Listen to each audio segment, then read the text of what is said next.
नमस्कार, मी मयुरी आणि आपण पाहताय लँटन मराठी. लँटन मराठीच्या तुमच्या कामाच्या गोष्ट या सेगमेंटमध्ये आपल्या सर्वांचं स्वागत करते.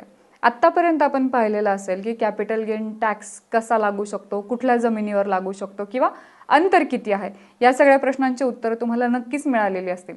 आज आपण पाहणार आहेत की जर समजा तुमच्या जमिनीचं अधिग्रहण जर सरकारकडून झालेलं असेल तर अशा जमिनीवर टॅक्स लागू शकतो का, याच प्रश्नाचं उत्तर घेऊन आजचा हा सेगमेंट आहे.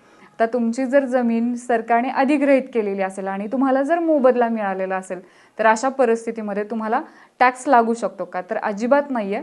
ग्रामीण भागातली जर तुमची शेतजमीन असेल किंवा तुमची कुठलीही अकृषी जमीन असेल तर ती जर सरकारने अधिग्रहित केलेली असेल तर त्यावेळेस तो टॅक्स लागू शकत नाही. कारण ग्रामीण भागातल्या ज्या जमिनी आहेत त्या कॅपिटलच्या अंडर म्हणजे भांडवली मालमत्तेच्या अंतर्गत ग्राह्य धरल्याच जात नाही. त्यामुळे ग्रामीण भागात हा जो प्रश्न आहे टॅक्स लागायचा तो लागू शकत नाही आणि कॅपिटल गेन टॅक्स जो आहे तो याच्यावर होऊ शकत नाही.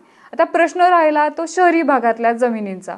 जर तुम्हाला ठरवून दिलेल्या अंतराच्या आतली जर जमीन असेल तर तिथं तुम्हाला कॅपिटल गेन लागणार आहे. म्हणजे सरकारी अधिग्रहण जे झालेलं आहे म्हणजे भूसंपादन जर झालेलं असेल तर तिथं तुम्हाला त्या अंतरात म्हणजे 2 किलोमीटर, 6 किलोमीटर आणि 8 किलोमीटरच्या आतील हद्दीतील जमिनी जर असतील तर त्यावर तुम्हाला टॅक्स लागू शकतो.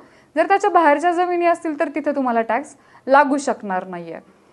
त्याच्यानंतरचा जर प्रश्न राहिला तर तुम्हाला समजा सरकारने भूसंपादन केलेलं आहे आणि हे भूसंपादन केल्यानंतर तुम्हाला जी मिळालेली रक्कम आहे ती मान्य नाहीये आणि तुम्ही कोर्टाकडे किंवा लवादाकडे गेलात आणि तुम्ही जिंकलात त्या ठिकाणी, तर अशा वेळेस तुम्हाला मिळणारी जो मोबदला आहे तो मोबदला टॅक्सेबल आहे का, तर तुम्हाला जी रक्कम मिळते ते तुमच्या फरकानेही मिळते आणि प्लस त्याच्यावर तुम्हाला व्याज सुद्धा मिळतं.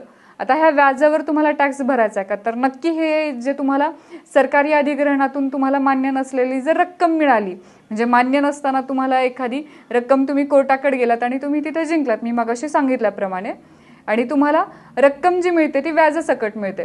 जे तुमचं लँड ॲक्विजिशनचं जे पेमेंट आहे त्याच्यावर तुम्हाला टॅक्स भरायची गरज नाहीये, पण जे व्याज मिळालेलं आहे मग ते ग्रामीण भागातले असू द्या किंवा शहरी भागातल्या जमिनी असू द्या, जे व्याज मिळालेलं आहे त्या व्याजावर तुम्हाला टॅक्स भरावा लागतो. आता किती टक्के टॅक्स भरावा लागतो, तर तुम्हाला जर समजा एखाद्या व्यक्तीला व्याजाची रक्कम मिळाली म्हणजे मोबदला 50 लाख मिळाला आणि त्याच्यानंतर तो कोर्टात गेला, तो व्यक्ती कोर्टात गेल्यानंतर एक 70 लाख रुपये रक्कम आली आणि त्यातले 5 लाख रुपये आहे जे व्याज मिळालेलं आहे, तर अशा व्याजावर किती टॅक्स लागू शकतो.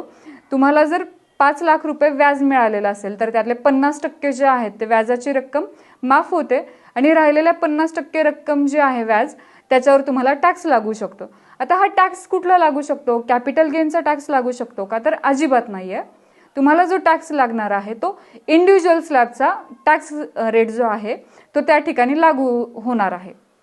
अशा पद्धतीने त्या इंटरेस्टचं कॅल्क्युलेशन केलं जातं म्हणजेच इंडिव्हिज्युअल स्लॅबच्या अकॉर्डिंग आणि तिथं तुम्हाला तो टॅक्स पेड करावा लागतो. मी परत आणखीन एकदा तो पॉईंट सांगते की ग्रामीण भागातल्या जर शेतजमीन सरकारने अधिग्रहित केलेली असेल किंवा शहरी भागातल्या आणि तुम्हाला मान्य नसेल आणि त्याच्यावर तुम्हाला व्याज मिळालेलं असेल तर ते व्याज टॅक्सेबल आहे आणि त्याच्यावर जो टॅक्स रेट आहे तो इंडिव्हिज्युअल रेटचा असणार आहे. आणि जर तुमचं रेग्युलर भूसंपादन जर झालेलं असेल ग्रामीण भागातलं तर तिथे टॅक्स लागू शकणार नाहीये आणि शहरी भागातल्या जर हद्दी सोडल्या तर तिथं तुम्हाला ही टॅक्स लागू शकणार नाहीये.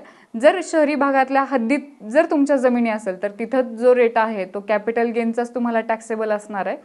थोडक्यात काय, तर सरकारी भूसंपादन जर ग्रामीण भागात झालेला असेल तर तिथं तुम्हाला टॅक्स लागू शकणार नाहीये आणि शहरी भागात जो आहे तो हद्दीत टॅक्स लागणार आहे. तुम्हाला हा व्हिडिओ आणि यातली माहिती कशी वाटली, अशाच प्रकारच्या अर्थकारणाच्या वेगवेगळ्या गोष्टी घेऊन तुम्हाला भेटायला येणार आहे. तेव्हा पाहत राहा लँटन मराठी आणि चॅनलला जर सबस्क्राईब केलं नसेल तर ते नक्की करा. धन्यवाद.